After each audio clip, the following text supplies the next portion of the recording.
Hi. Hello. Hi. Are you there? Hi. Yeah. No, Okay. this is just between us. Okay. All right. So, what is the problem? The shortfall has been eliminated. You've got close to 50 in the account right now. Right. And there's more coming in. So, what's the problem? Well, I thought everything was explained, and I thought everything was agreed upon in a fair and equitable fashion. Obviously, you don't think so.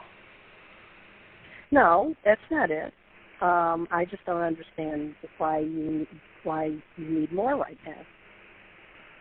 It's because I understand if you have if there's payroll. I understand that. Because there was a fair and equitable decision, and Michael hasn't been doing these things, and the numbers are fair and everything is fair, but that's obviously not the situation that you want to have happen. Well, no, I'm interested in things being fair, but I'm wondering what is it that happened that propagated this?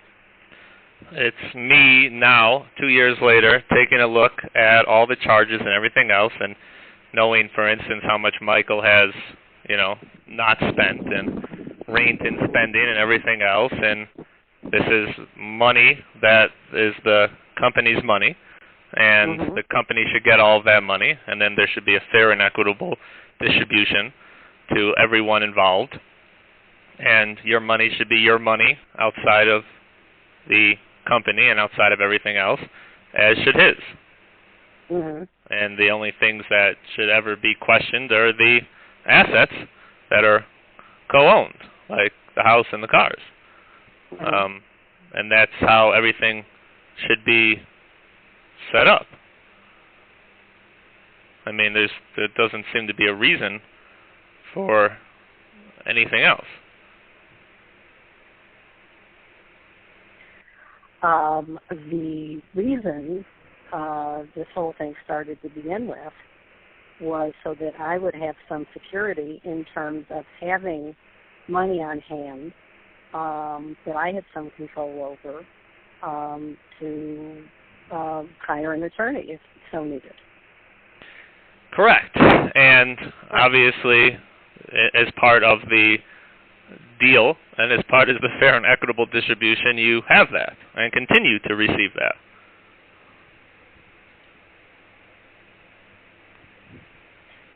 You're considering my salary when I get it as that. I'm considering you receiving the exact same lifestyle and things paid for that Michael receives, and he can barely, I had to struggle to classify charges to even get to $30,000. Right now this year he's at $18,000, and that's probably even high. So that's all the additional money he has been spending. And you don't think that's because it's not there? You don't think if it's there he'd spend it? No, he could put as many charges as he wanted on the credit cards. He's got unlimited credit limit on the Platinum card and $25,000 on the Blue card and God knows other cards and everything else.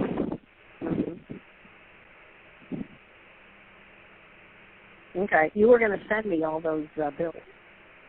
Yes. And I can do that, and I'll send you the reports as well that list all the charges. Okay. I'd appreciate that. And so in your mind, what am I entitled to? And I do have to say, I think it's a little. Never mind. All right.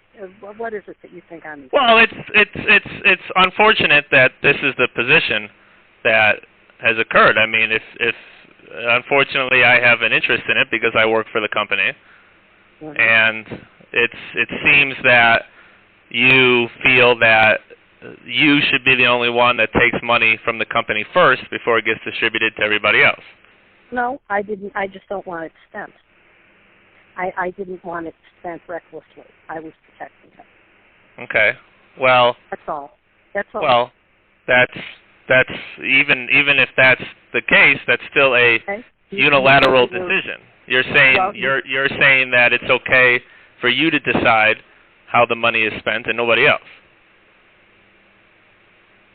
I mean, if you get half the money and Michael gets half the money, can't he spend his half any way he pleases? Sure, absolutely. Okay. Absolutely. My concern is that he's going to spend more than his half. Well, that was always my concern. All right. Well, that's and as I brought up, that has certainly not happened. I mean, so what? I mean, that's it. It hasn't happened, and any profit that's left in the company at the end of the year that wasn't spent on personal items and personal goods and everything else will either remain in the company, so the company does have some money, and then whatever the company doesn't need anymore will then be split equally between the two of you and mostly go to paying down houses and everything else. But, you know. So what is the bottom line number that you think I'm entitled to keep? Well, the bottom line number that I came up with is not what I'm saying you're entitled to. What I'm saying is it's the amount of money that Michael is spending, and that is, as it was before, $30,000 a year is all he is spending on anything that you could possibly consider extra. And that's, I mean, and that's it. I mean, I even included his bike in that figure for this year, but I didn't include your braces, for instance. So, I mean, obviously you're spending money, and that's fine, and nobody has a problem with that. And he is obviously spending money on his things, and nobody has a problem with that. So where do you perceive this inequality is coming from? Well, no, that isn't what it was. You made the comment that he cut back on his spending because the money wasn't there. Correct. My assumption was if the money had been there, he would have spent it. Well, that's incorrect assumption because he doesn't want to go into debt. I'm explaining to you my motivation. Okay? Right. Well, I understand that, but obviously it was not just you that has a vested interest in the company, and obviously nobody wants to see the company in debt or going bankrupt or not being able to make payroll because Michael is off spending $100,000. All right. Well, that's why you explained that you needed it for the payroll. That's why I made that transfer. And plus the Steelcase check, plus the global site license, plus the in-state site license. So that's being built up again. Right. I will make another transfer. Okay. Well, what I had hoped to accomplish was to put you on the payroll, so to speak, not an actually salary, but on the payroll that your company would get. So you're going to get the gross amount. So you'll get all $30,000. You wouldn't get taxes taken out or anything else. All that money would go into your company.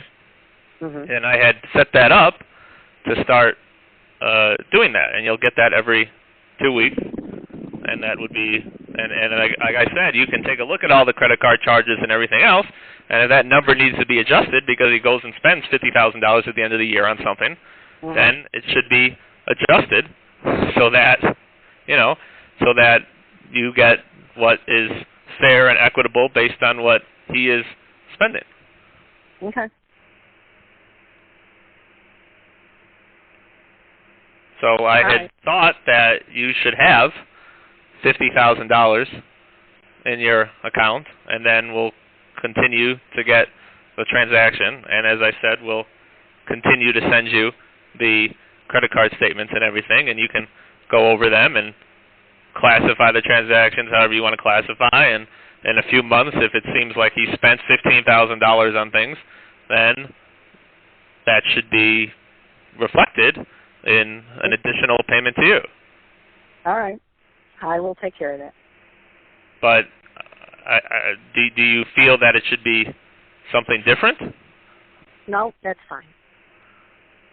Well, I mean, it's you know, unfortunately, I'm in the position here where I have to deal with this. I understand. And what else? Well, what else is what is your way of looking at it? No, that's fine. That's fine. Well, I'm just trying to understand what your way is of looking at. Okay. All right. Well, let me check, and let me call you back. Okay. Okay, but I mean, it would be good if everybody was for sure on the same page, so I could get this going. Okay. All right. All right. Let me check my calendar, and I'll call you back. Okay. Okay. Bye.